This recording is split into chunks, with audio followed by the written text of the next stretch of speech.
Bienvenidos a un episodio más de Legado Live. En esta ocasión, felizmente acompañada por mi amigo Andrew Keyt, quien es CEO y fundador de Generation 6, una firma internacional de consultoría que apoya la continuidad de las familias empresarias que buscan así su trascendencia. Welcome and good morning, Andrew. Good morning, thank you. Let's talk about what you have found over the last 20 years working with successors, and what have you found in terms of what makes a good successor? Yeah, so I've interviewed hundreds of successors over the years. In the research that I've done around next generation members, I interviewed 28 successors about their experiences, and these were all successors who had taken over for their parents and continued to grow their family businesses for over 5 years. So those were some of the criteria. And one of the characteristics that I think is super important is that these people, these successors, realized that it wasn't just about them, right? That it was about their family, it was about family relationships, that they didn't need the job for their own ego, right? That they wanted to contribute to something bigger than themselves.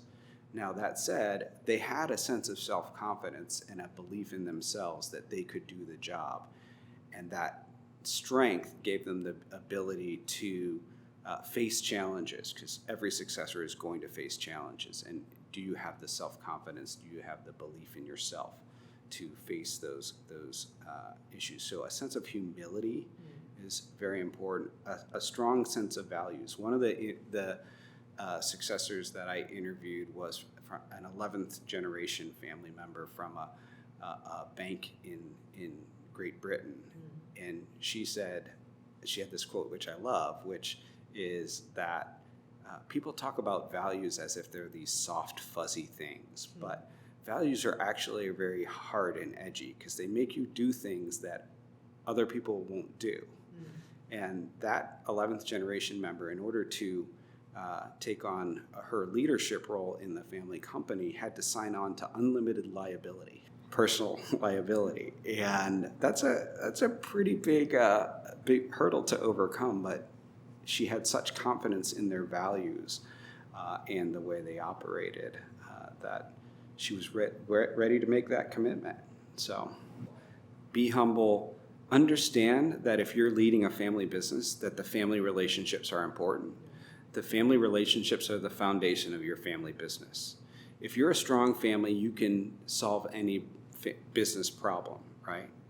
But if you don't have a strong family, it's going to be very hard to solve the business problems, because you're going to be managing egos, you're going to be managing fights. And so a good successor needs to understand that building good relationships within the family is an important part of a family business ecosystem. That doesn't necessarily mean that it's the CEO's job to do all that, but the CEO has to understand that that's important, make sure that family governance and family communication is happening, spend time with shareholders at times to understand what their concerns are, to communicate with them, to keep them in the loop, and realize that this isn't just a situation where the spotlight should just be on the CEO. This is about being a part of a bigger story of the overall family.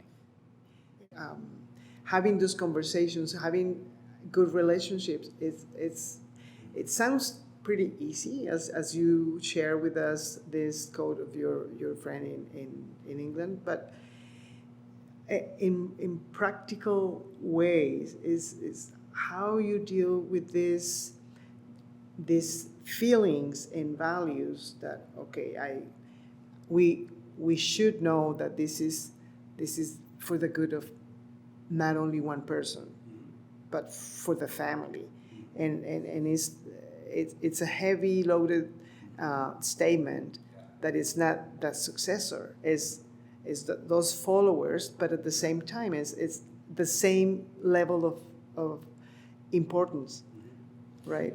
It starts with is being clear about our values, right? That our values reflect who we are as a family. And then it's having a vision as a family for where we want to go and what we want to do, right? So the business part of that conversation is led by the CEO. But we have to have a way for the family to communicate with each other and with the business to build their relationships. So to your point, yes, having good relationships sounds easy, right? It's actually not. It takes commitment, it takes consistency, and it takes hard work, right? And it's not something you do once and you're done. Your healthy relationships require an investment every day. Every day you have to wake up and say, am I going to be a good family member? Am I going to be a good sibling? Am I going to be a good partner?